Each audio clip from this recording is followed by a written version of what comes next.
आणि या बातमीनंतर जाऊयात पुण्यामध्ये। पुण्यात आता रोड रोमियोंची खैर नसल्याचं कळत आहे, कारण पुण्यामध्ये रोड रोमियोंची छायाचित्र रस्ती भर चौकात फ्लेक्सवर प्रसिद्ध करण्याचा निर्णय पुणे पोलिसांनी घेतलाय।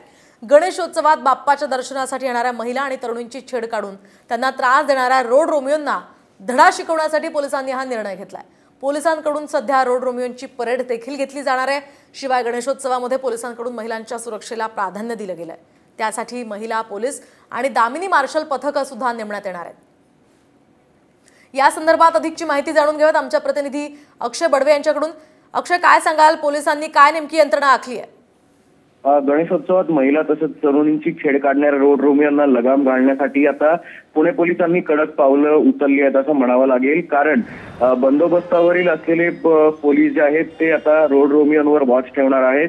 जर कुठल्याही महिलेची किंवा तरुणींची त्यांनी छेड काढली तर त्यांना पकडून त्यांचे फोटो जे आहेत ते भर चौकात एका होर्डिंगवर लावण्यात येतील। त्यावर त्यांची नावं आणि तसंच पत्ता सुद्धा लिहिला जाईल। छेडछाड करणाऱ्यांची पुणे पोलिसांकडून धिंडही काढण्यात येणार असल्याचा इशारा जो आहे तो थेट आता पुणे पोलीस आयुक्त अमितेश कुमार यांनी दिलेला आहे। अगदी नक्कीच, धन्यवाद अक्षय दिलेल्या या सविस्तर माहितीसाठी।